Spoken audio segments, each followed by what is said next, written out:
दिसंबर 21, 2003 Sunday का दिन। 3 दोस्त नदर्न पार्ट ऑफ ऑस्ट्रेलिया में एक ऐसी जगह पर घूमने जाते हैं जहां पर वार्निंग है कि आप वहां पर नहीं जा सकते हो। बट ये लोग यंग थे, 22 साल के, तो ये लोग की थिंकिंग ये थी ऐसा कुछ नहीं होता है, वार्निंग क्या वार्निंग। ये लोग बाइक वगैरह लेते हैं और उस जगह पर घूमने जाते हैं। अब इनके साथ जो चीज वहां पर हुई है, भूत कुछ नहीं है, बट कुछ अलग चीजें हुई है। आप हमेशा ध्यान रखोगे कि अगर कोई जगह पर लिखा गया है कि यहाँ पर वार्निंग है, अंदर मत जाना, तो आप कभी भी उस जगह के अंदर नहीं जाओगे। उन 3 दोस्तों के साथ ऐसी चीजें हुई कि कोई सपने में भी नहीं सोच सकता। अब क्या तीनों के तीनों मर गए, या 2 मरे, या 1 मरा, फिर वो तीनों बच गए। बहुत ज्यादा अलग कहानी है, मैं इंट्रो में इतना ही बता सकता हूँ। हम कहानी चालू करते हैं।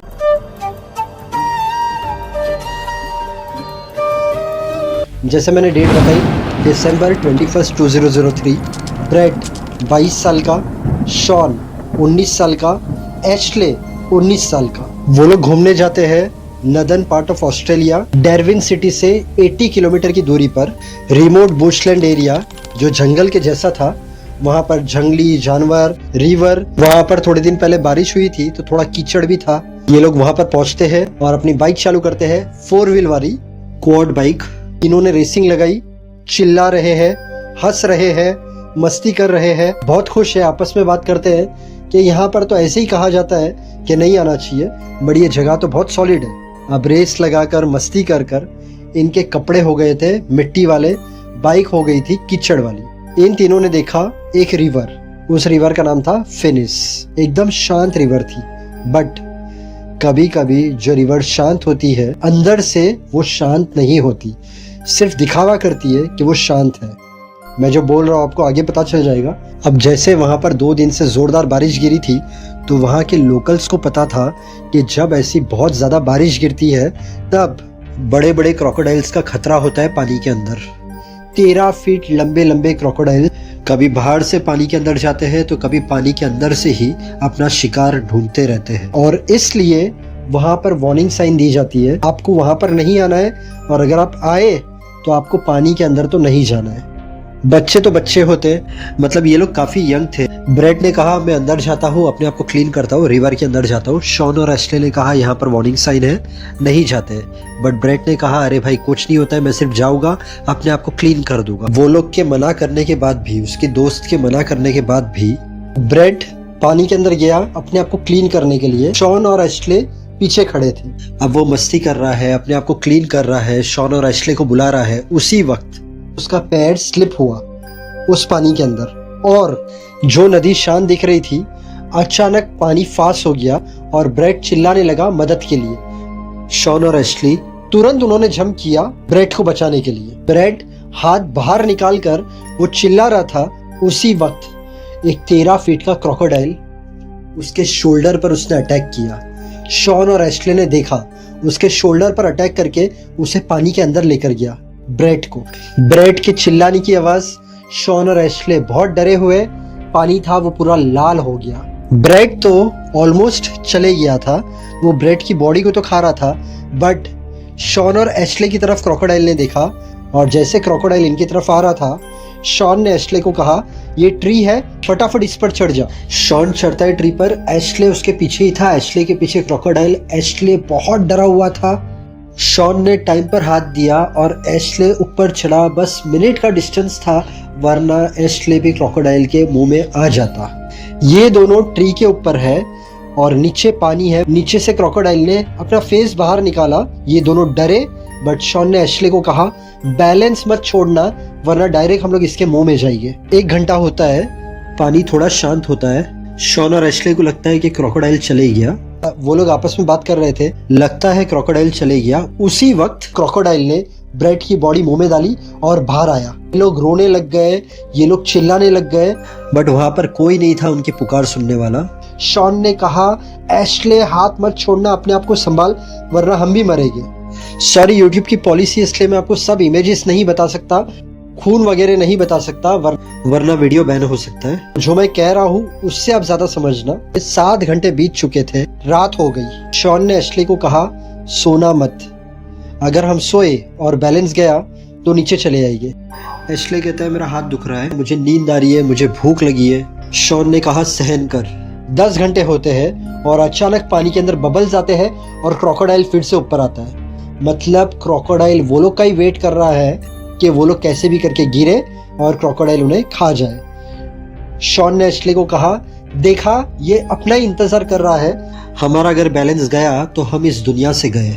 एशले ने कहा हम कब तक यहाँ पर रहेंगे, मेरे हाथ पेन कर रहे हैं। शॉन ने कहा अगर जिंदा रहना है तो अपने आप को हैंडल करना पड़ेगा हमें। वो लोग प्रेयर्स कर रहे थे और उस वक्त कुछ अजीब सी आवाज आ रही थी। एशले ने शॉन से पूछा ये आवाज किसकी है। शॉन ने कहा किसी की भी हो, हमें अपने आप को संभालना है। वो लोग की बातें चालू थी और उसी वक्त वो लोग ने देखा क्रोकोडाइल ऊपर नहीं आया, बट क्रोकोडाइल जो स्विम कर रहा था तो उनके ट्री के आसपास वो स्विम करने लगा। क्रोकोडाइल ने वहां पर 5 राउंड लगाए। शॉन और एश नीचे देख रहे थे। शॉन ने एशले को कहा टाइट पकड़ कर रखना ट्री को। सुबह होने वाली थी। एशले ने कहा मेरे हाथ बहुत पेन कर रहे हैं, मुझे नहीं लगता है कि मैं ज्यादा टाइम तक अपना बैलेंस संभाल पाऊंगा, शायद मैं गिर भी जाऊं, मुझे बहुत नींद आ रही है। शॉन ने कहा तू नहीं कर सकता ऐसा, हमने ब्रेड को खो दिया है, मैं नहीं चाहता हूँ कि हम दोनों में से किसी को कुछ हो, हमारे पेरेंट्स हमारी राह देख रहे होंगे। उसका ये कहना क्रोकोडाइल ने फिर से फेस बाहर निकाला। मतलब क्रोकोडाइल भी ये जिद पर था कि इन दोनों को खाना है। क्रोकोडाइल को ये पता था इनकी हिम्मत टूटेगी और ये लोग गिरेंगे। 22 घंटे हो गए, ये लोग घर पे नहीं पहुंचे थे। घर वालों ने कांटेक्ट किया रेस्क्यू टीम को। रेस्क्यू टीम वाले निकल गए इन लोगों को ढूंढने के लिए। वो लोग सबसे पहले उस एरिया में गए फिनिस रिवर के पास जहां पर ये लोग नहीं मिले, बट इनकी बाइक्स वगैरह मिली। उसके बाद रिवर के अंदर नहीं बट पानी के बाहर की तरफ जहां पर ट्रीज वगैरह थे वहां पर वो लोग गए सर्च करने के लिए, बट कोई भी नहीं मिला। अब इनके पास तीसरा रास्ता था थ्रू हेलीकॉप्टर। रेस्क्यू टीम वाले हेलीकॉप्टर से सर्च कर रहे थे। उसी वक्त उन लोगों को ये 2 दिखे ट्री के ऊपर और इन दोनों ने भी हेलीकॉप्टर को देखा, इन्होंने हाथ दिखाया। अब ऑफिसर्स के सामने एक ही चैलेंज था, पानी के अंदर क्रोकोडाइल है, अगर ये लोग गिरे तो डायरेक्ट क्रोकोडाइल के मुंह में जाइए, तो ये लोग को किस तरीके से ऊपर लाया जाए। और एशले तो बहुत रो रहा था। जो पर ऑफिसर्स थे उन्होंने गाइडलाइन दी, हम नीचे रोप फेंकेंगे विथ हार्नेस, सेफ्टी बेल्ट आपको बांधेंगे और ऊपर ले लेंगे। एशले ने कहा मुझसे नहीं होगा।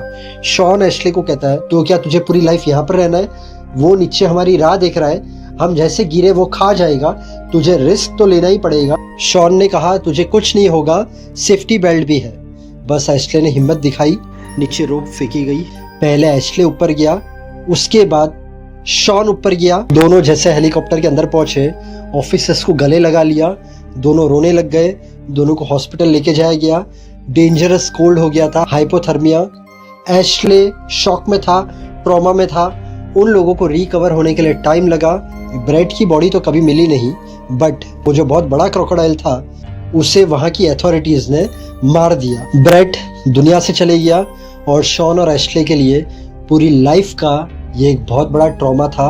उस दिन के बाद से वो लोग ऐसी कोई जगह पर नहीं जाते थे जो जगह डेंजरस हो। जिंदगी में घूमना बहुत अच्छी बात है, बट अगर कहाँ पर वार्निंग साइन हो तो उस वक्त हमें समझदारी से काम लेना है। अगर आप पहली बार आए हो मेरे चैनल पर तो सबसे पहले तो मैं आपको 3 वीडियो रिकमेंड करूंगा। इसके नीचे ही दी लास्ट बस, अगर आपको हॉरर स्टोरी में इंटरेस्ट है तो इसके नीचे वाली वीडियो देखना, आपको पसंद आएगी। उसके नीचे है टाइम ट्रैवल से रिलेटेड एक वीडियो और उसके नीचे है ट्राइब से रिलेटेड एक वीडियो। तीनों वीडियो बहुत इंटरेस्टिंग है। और उसके अलावा मेरे चैनल पर बहुत सारी सच्ची कहानियां हैं, सस्पेंस, मिस्ट्री, एक्टर्स की लाइफ स्टोरी, सभी बिग बॉस कंटेस्टेंट की life story, horror story, time traveller की बहुत सारी स्टोरीज। तो जब भी आपके पास टाइम हो मेरे चैनल पर विजिट करना, ये सब कहानियां देखना, आपको अच्छी लगेगी। अगर आज का वीडियो पसंद आया तो वीडियो को लाइक करना, चैनल को सब्सक्राइब करना। Thank you so much, God bless and wish you a very happy life.